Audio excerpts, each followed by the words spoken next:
Ladies and gentlemen, boys and girls, children of all ages, you know who it is. It's World of Wrestling. Welcome to the channel. We're here today to discuss about AEW Dynamite, May 24th, 2023 review. This show is a go-home show for Double or Nothing, and I gotta admit, this was not exactly what I was expecting. It wasn't all that exciting, all that much. There was some good matches here and there throughout the entire show. The main event was excellent. The three major matches that were important for this pay-per-view was highlighted in the show and focused on, which I thought was nice, but still at the end of the day, this show wasn't that great of a go-home show in my opinion. I think they've done a hell of a lot better than this, but it is what it is, I guess. The Pillars segment was excellent. The Adam Cole and Chris Jericho contract signing for the Lights Out match was very good, except the bringing back of Sabu, who's like 100 years old or something, and has been dealing with some health issues recently in the last year or so. I don't understand why he would even be considered to do anything, and why Adam Cole would introduce Sabu as one of the guys that would be able to help them even out the odds with a 5-2 disadvantage is beyond me. But it's pro wrestling where logic doesn't make any sense, or logic doesn't exist, I should say.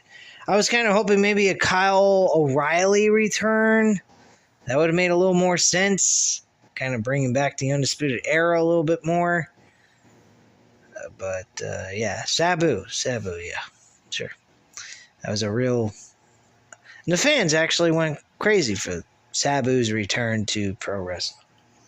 I don't know what these people are smoking, but yeah. They really ought to get off the crack. It's not good for their health. Anyway, let's kickstart the show. We had the AEW International Championship on the line with Kyle Fletcher versus Orange Cassidy defending the title. Why this match was occurring when Orange Cassidy will be defending this title in a 21 Battle Royale, Blackjack Battle Royale, should I say, over the AEW International Championship at the pay-per-view. Now, this would have made a lot more sense if these two were just going at it at the pay-per-view. That would have made more sense to me. It would have given Kyle Fletcher an opportunity to go after the International Championship where the predictability isn't so high, where we pretty much knew Orange Cassidy was going to retain this title. The match was good. Very solid match, very entertaining. Good work by both men in this matchup, but unfortunately, they could have just thrown Kyle Fletcher in the 21 Blackjack Battle Royale over the International Championship and just had these guys as the last two men in the Battle Royal to begin with, but unfortunately, we are not going to see that. Besides that, Kyle Fletcher was actually a champion with his tag team partner from New Japan Wrestling. They lost the tag team titles because of injury. Kyle Fletcher's partner, Anderson, I believe his name is, ended up having a major injury that is keeping him out of action, so he will not be a IWGP tag team champion anymore. Those titles have been vacated. They will be defended at Dominion. I noticed on their schedule and their lineup for Dominion for on June 4th. I don't know why Jon Moxley is not on the card. Supposedly it was supposed to be a 6-man tag team match. That match is not taking place at Dominion, at least not yet. It's not official. We still have a week or so left before we actually get the official card for Dominion for New Japan Wrestling, which I will be covering on June 4th. They probably will have that released for people to view and watch the same day, since their time and our time are not at the same exact time frame. So I will be able to cover that with you guys maybe by late afternoon, and if I start the show around early morning, I'll be able to get it done and give you guys a full-fledged review on that with the important matches that I would want to cover, not those 6-man tag team matches, which I could give 2 shits less about. Anyway, yes, Orange Cassidy did win and retain his International Championship, so he is still the champ. So after the match, though, the champ celebrates as we cut backstage where Ricky Starks addresses his DQ loss last week and everything he's doing to take the fight to the Bullet Club Gold before pivoting to the Blackjack Battle Royale at Double or Nothing. Before BC Gold let Starks know what they think of him, blindsiding him before hitting him with a chair to the back. They taunt Starks before we get a rundown of what's to come tonight as we go to a commercial break. From what it looks like to me, we're going to see Ricky Starks.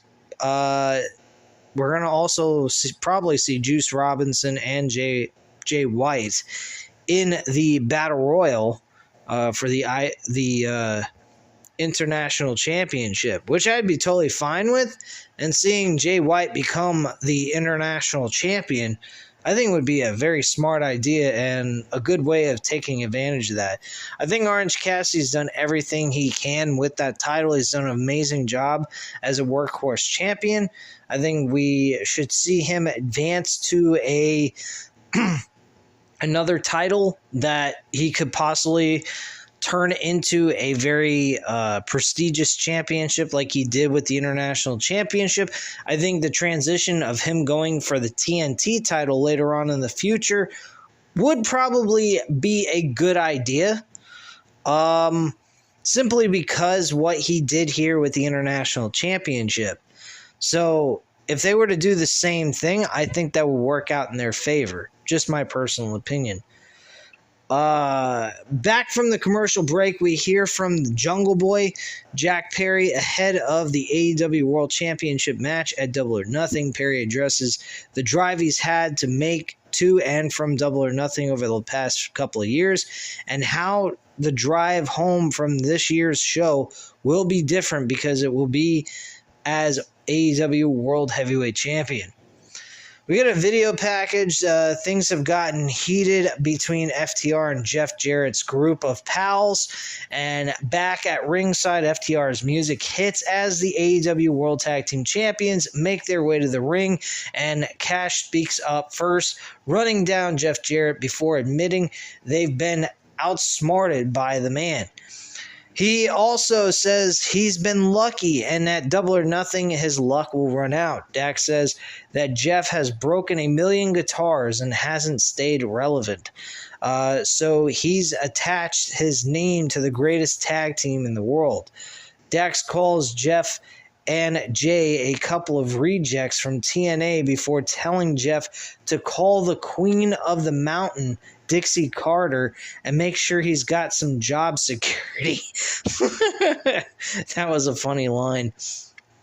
Mark Briscoe's music hits as the former ROH World Tag Team Champion comes to the ring. A bit of an exchange between the champs and Briscoe leads to Dax demanding Mark shake his hand like a man, and Briscoe responds with a slap to the face. Jeff, Jay, and the rest of them come out seemingly to egg things on, but Mark isn't having any of it, slapping Jeff in the face before telling Jay, "You're my boy, but I'm tired of this BS," and before walking off. So he's pretty much sick of everyone outside of Jay Lethal, which I don't know why he's pissed at the FTR. They've built a common respect through the series of matches they had throughout the last year, I would say. And what happened a couple of weeks ago was just an accident that was not meant to happen, but it did. And apparently he's taking it to heart anyway, regardless. So it is what it is, I guess. Backstage, Renee talks to Sammy Guevara, relaying a message from MJF that the check for laying down for him at Double or Nothing is still on the table, but Sammy refuses it, telling the champ where he can stick that check before promising that he is going to win the AEW World title this Sunday. Well, personally, there can only be one winning the AEW World Championship, and I'm going to go with MJF. Since he's the guy with the smartest ideas, I'm sure he will figure out a way to win and retain his world title. Anyway, backstage, or back to ringside, the House of Black make their way to the ring to defend the AEW Trios tag team titles in an open house match. The champions make their way to the ring as we go to a picture-in-picture commercial break. This match was just, I really don't understand. They give the tag team titles to a group of guys that they're no longer treating as an important group. They're having them defend these tag team titles in the worst way possible against meaningless teams. Matt Talik, A.R. Fox, and Blake Christian. Who the fuck are these people? A.R. Fox I've heard of. Matt Talik, I think I remember him from WWE when he worked for the company. And Blake Christian, I've never heard of his fucking pathetic ass. How are these guys the legitimate trios? I have no idea. But the match was pretty much one-sided. Joke. Didn't like it. Didn't care for it. It was meaningless crap. And the House of Black retained their tag team titles without question. Okay. Terrific. All right. So nothing special there. Didn't really care for the match. Thought the match was a joke. There's nothing special about it. There's nothing to get me intrigued about with House of Black being Trios tag team champions, so who gives a shit? Anyway, we get a video package of the history of the Anarchy in the Arena, which was, there was only one match ever done. That was done last year, so, I mean, it's not like it's got a lot of prestige behind it. It's not been done year after year after year. It's just been done once. So anyway, backstage, the BCC addressed their objectives.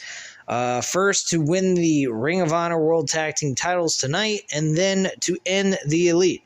Mox promises a storm of violence in which the BCC will stand calm, and the world will see the difference between professionals and amateurs. Their big thing. Amateurs and professionals. But I'm actually looking forward to this match. Personally, I think this should be the main event outside of the World Heavyweight Championship. If we didn't have the Fatal 4-Way World Title match, I would say this match would be the main event. But it is what it is. Anyway, going back to the ring, we have MJF's music hit as the AEW World Champion makes his way to the stage, walking over to the commentary booth to confront Shivani, throwing a nearby cup of water right in his face before heading to the ring, mic in hand as he runs down Vegas before addressing the AEW World Championship match at Double or Nothing. Taz was actually laughing his ass off at the fact that Tony Schiavone got water thrown in his face by MJF. I thought that was kind of funny my own self. It's just stands there and just takes it like a fucking pussy. What a dumbass. I would have been like, what the hell are you doing? But whatever. So MJF runs down his opponents, but also talks about the 4 pillars and how they're homegrown as it gets and that they are AEW. However, he doesn't want to be anymore. He says he's bored, sick of this place, and the lack of competition and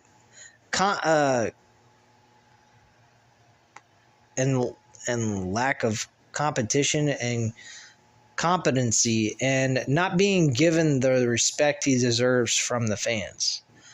I don't know about that, MJF. I kind of disagree on that. There's a lot of respect that you get from the fans, and yet you spit it right back in their face. So, I mean, The true problem is you don't respect the fans when they're showing you the respect you deserve. But hey, if you want to live in a delusional world, by all means, you are a heel, and that's what heels do. They live in a delusional world, thinking that cheating is still actually winning a match clean. So it is what it is. Anyway, he addresses his contracts starting to come up again, saying it's not a coincidence that he's facing 3 other men where he doesn't have to be pinned to lose the title. He says the upper brass are scared, and they should be, because he might just take his ball and go home. He says that no one he's faced or will face is on his level, on the level of the devil. Or his level, I should say. But yes, he wants to claim he's the fucking devil. Yeah, sure. Right. While he compliments the entire competition, saying they are AEW, they're the ones that made AEW what it is, and saying that they're a hell of a group of talented wrestlers along with him. They're just not on his level, per se, of winning the championship, which I kind of agree. And this brings out Darby Allin, who heads to the ring with mic in hand before MJF demands his music to be cut.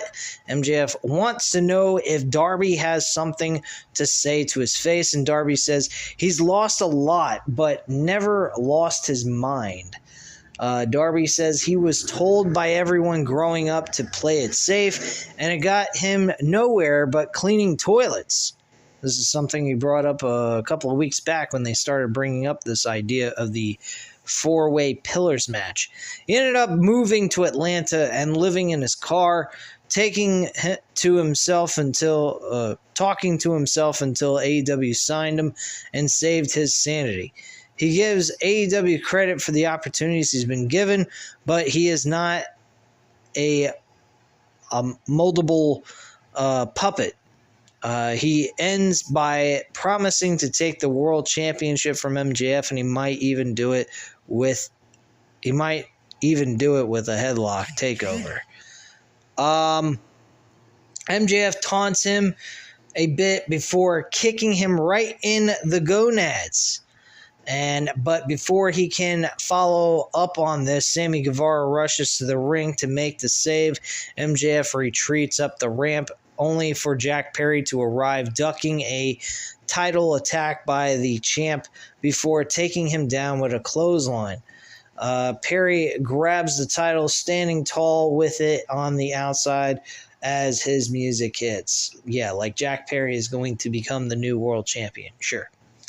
Wardlow and Arn Anderson address what's going to happen to Christian Cage in a ladder match at Double or Nothing, and all for the sake of Wardlow retaining his TNT Championship. I'm actually kind of looking forward to that match, even though there's not a whole lot of build going on with that. It's pretty simplistic and straight to the point, which is okay. I hope Wardlow actually walks away still the TNT Champion, because let's be honest, that title has been flopping around from one person to the next every so often, and their reigns have not been very long. They've been feeling like a 24/7 championship, where the title is constantly switching all over the place.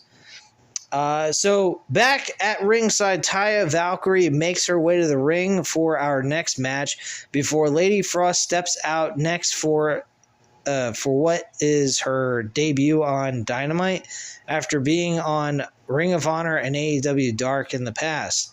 The bell rings and this match is underway. Taya Valkyrie, of course, gets the victory. Match was so-so. It wasn't all that special. I thought it was okay.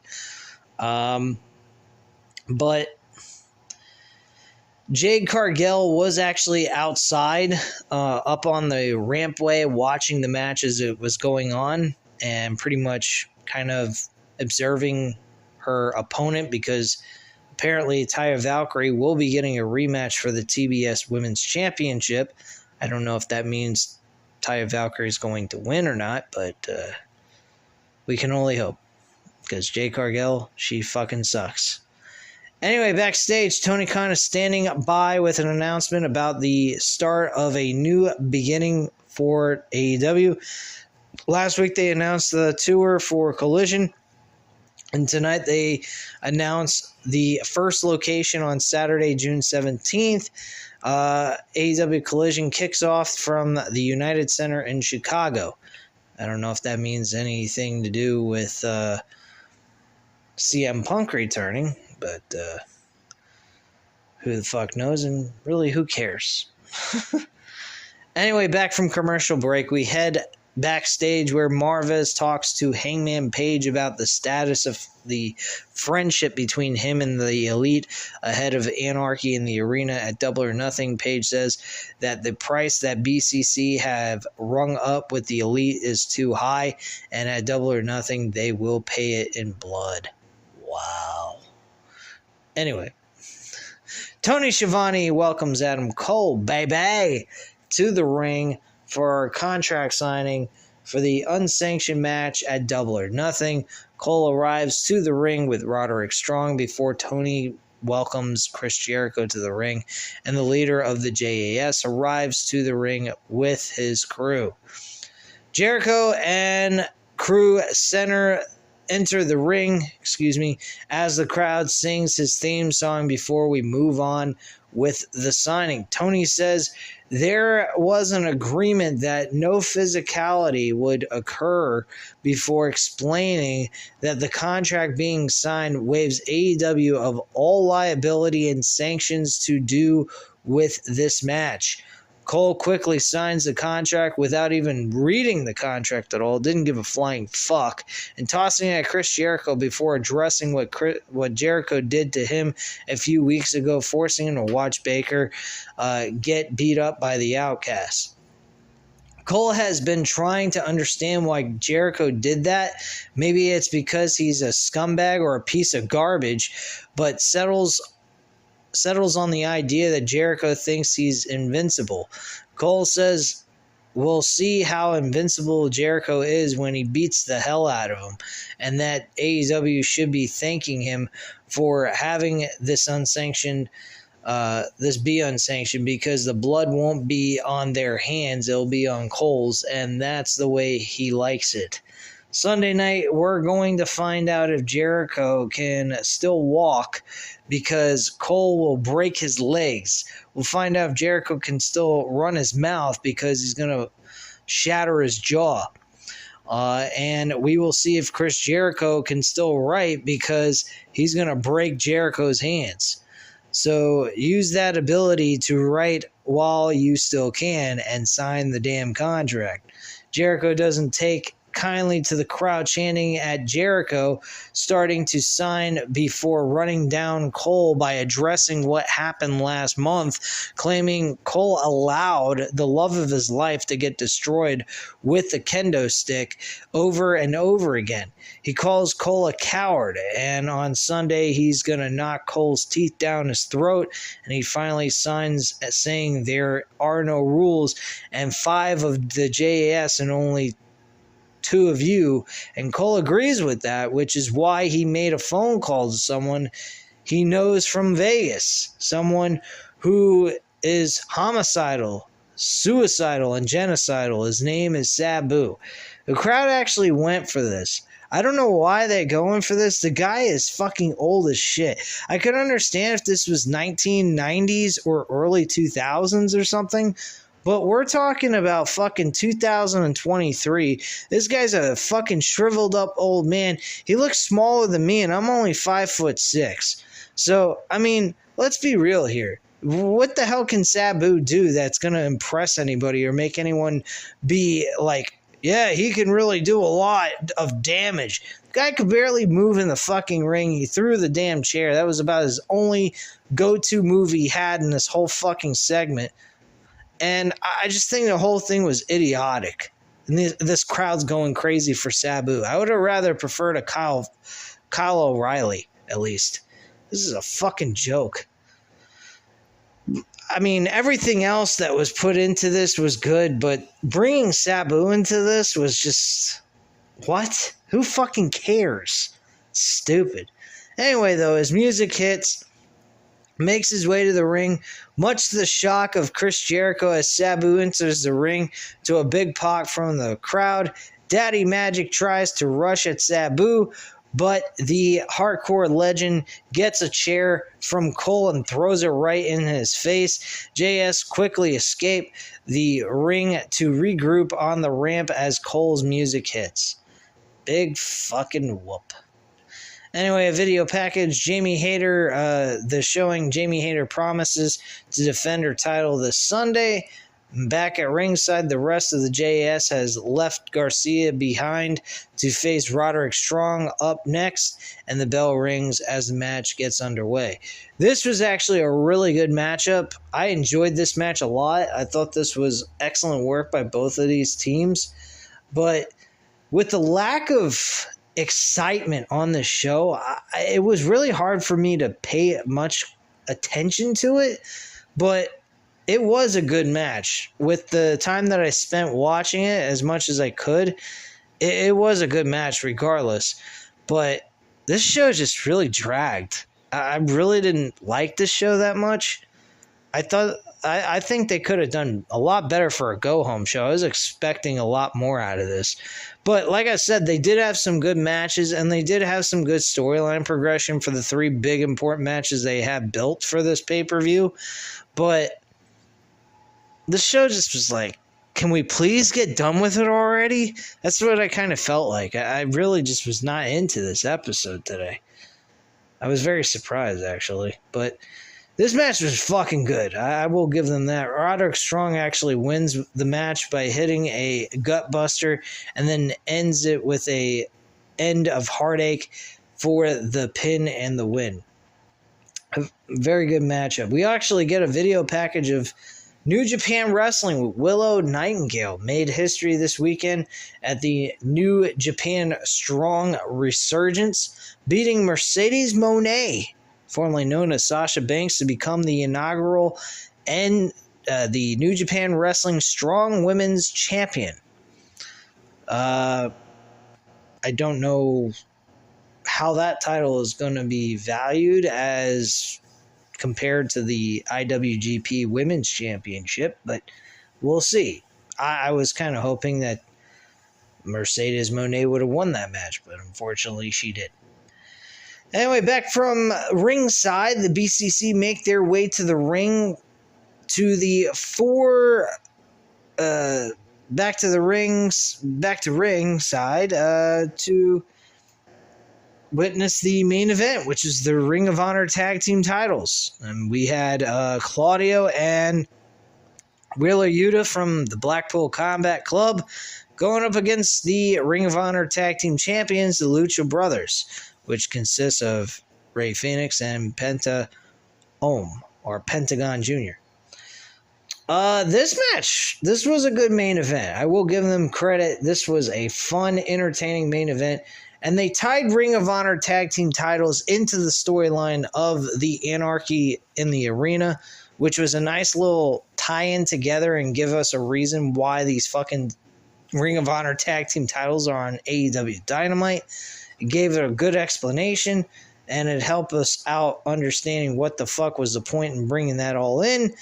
And they got screwed. Claudio was held back from the Young Bucks. The Young Bucks actually connected with a super kick to the face, double super kick.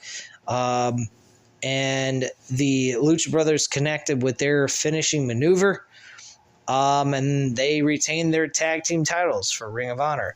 So the Bucks escaped from through the crowd as Mox and Bryan rush to the ring before Mox runs them down, saying that Double or Nothing are gonna get plastered on the pavement of Las Vegas Boulevard. Mox promises violence this Sunday because BCC will not accept anything less. If you've been offended by the sight of blood, you haven't seen anything yet. And the music hits, and then the show goes off the air. So I'm interested in the three matches that they've been building up out of everything else. The ladder match for the TNT title should be an entertaining matchup. I'm hoping that they keep the title on Wardlow and use Christian as a way of helping him build up his stock with his name with a win over Christian Cage. And that he retains that TNT championship. I mean, what better way to help Wardlow get that kind of momentum back that he used to have by beating Christian Cage in his own match? Christian is very good at ladder matches. He did that with Edge a lot in their career. So seeing Christian Cage lose to Wardlow would be beneficial. The Battle Royal for the International Championship, I think that match could be good, depending on who they have win. My options would either be Orange Cassidy or Jay White. Anything else besides that is a bust. I don't think anyone else should be taking the title off of Orange Cassidy besides Jay White. Jay White's a big name coming out of New Japan Wrestling. He's a multi-time world champion in New Japan Wrestling. So I think that he should be the guy to take the title off of Orange Cassidy, or Orange Cassidy should just retain the championship at the end of the day. But that's pretty much my entire viewpoint on this. I think this was okay, but again, like I said, it did drag. It really was kind of boring in certain aspects, but I did like what they did for the 3 major important matches they've built up for the last few months going into Double or Nothing. Anyway, guys, at this time, you know what to do. Hit the like button if you liked the video. Hit the subscribe button if you're not already subscribed to the channel. And leave a comment down below. I'll definitely get back to you on that. Thank you guys very much for watching. Have a great night, guys. Bye.